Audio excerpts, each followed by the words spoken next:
আসসালামু আলাইকুম রহমতুল্লাহ। প্রিয় দর্শক, ভোলা জেলায় মহিলা জামাত ইসলামের কর্মীকে গ্রেপ্তার করেছে প্রশাসন। কেন গ্রেপ্তার করেছে প্রিয় দর্শক? প্রশাসনকে জিজ্ঞাসা করলেই তিনি বলতেছেন যে উপরের নির্দেশ। তার মানে নব্য ফ্যাসিবাদ হওয়ার খায়ের জন্মেছে বর্তমান প্রধানমন্ত্রীর।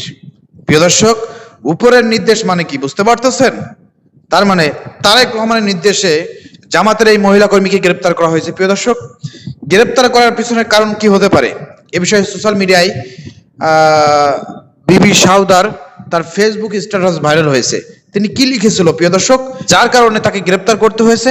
চলেন তার সেই স্ট্যাটাসটি আমরা পড়ে দেখে আসি।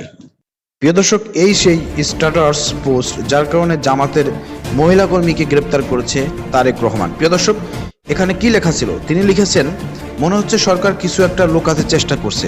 আমরা হয়তো আসলেই সামনে একটা মহাবিপদে পড়তে যাচ্ছি। তেল নিয়ে সরকার কূটনীতিক রাজনীতির সব দিক দিয়েই ঝামেলায় আছে। এটা দ্রুত সুরাহা করার জন্য আন্তর্জাতিক পরিচিতি, কূটনীতিক লবিং এর বিভিন্ন চ্যানেল ম্যানেজ করার মতো ক্যাপাবল লোকবল বিএনপিতে নেই। কারণ এদের আসলেই কেউ চেনে না। 20 বছর ক্ষমতায় না থাকায় এদের পরিচিতি হারিয়ে গিয়েছে। কেউ কেউ চশমা তুলে খুব চেষ্টা করে এক দুজনকে চিনতে পারে, কিন্তু গোটা বিএনপিতে এক নিমিষেই আন্তর্জাতিক লবিং চ্যানেল সব ম্যানেজ করে ফেলার মতো গ্রহণযোগ্য কেউ নেই, এমনকি জামাতেও নেই। এই সত্যতা বিবেচনায় রাখতে হবে। তেল সংকট যখন তীব্র হবে তখন মানুষের ঘরে বিদ্যুৎ থাকবে না, চুলা জ্বলবে না, জিনিসপত্রের দাম আকাশ ছোঁয়া হবে, খাওয়া জুটবে না, দুর্ভিক্ষ দেখা দিতে পারে, মানুষ সরকারকে টেনে হিঁচড়ে ক্ষমতা থেকে নামাবে, ভয়াবহ এক অবস্থা হবে। এগুলো এক্সট্রিম পর্যায়ের পরিণতির কথা বললাম। আশা করি এই পর্যায়ে দেশ যাবে না। রাজনৈতিক দলগুলো ও তাদের কর্মী সমর্থক এবং সরকারের উচিত অযথা গল্প করা পেইড সাংবাদিক কন্টেন্ট ক্রিয়েটরদের নিয়ে হাস্যকর যুক্তি আর মিথ্যা না সরিয়ে মানুষকে সত্য বলে প্রস্তুতি নেওয়ার উপায় বলে দেয়া। এতে অন্তত মানুষ সচেতন হবার সুযোগ সময় পাবে। জাহিদ খান নাদিম। প্রিয় দর্শক, জাহিদ খান নাদিমের একটি লেখা সওদার সুমি পোস্ট করেছেন জাস্ট। এতেই তোলপাড় সৃষ্টি হয়েছে এবং বিএনপি মনে করেছে এটা তাদের জন্য থ্রেট। এই জন্য তাকে গ্রেপ্তার করা হয়েছে। প্রিয় দর্শক, আপনারা শুনলেন সে যে ফেসবুকে স্ট্যাটাস দিয়েছে, পোস্ট করেছে, এটার সঙ্গে আমরা সম্পূর্ণ একমত। তিনি এখানে বাস্তব কথা বলেছেন। এখানে কি সমালোচনা করেছেন? তেলের যে সংকট, এই বিষয় নিয়ে তিনি জাস্ট একটু লেখালেখি করেছেন।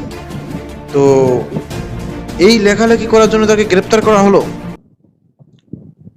এটা কি শুধুমাত্র গ্রেপ্তার, নাকি এই গ্রেপ্তারের মাধ্যমে বর্তমান বিএনপি সরকার জামাত ইসলামীকে কিসের ইঙ্গিত দিচ্ছে, কিসের বার্তা দিচ্ছে? এটা কিন্তু এখন আমাদের চিন্তা ভাবনা করার সময় এসেছে।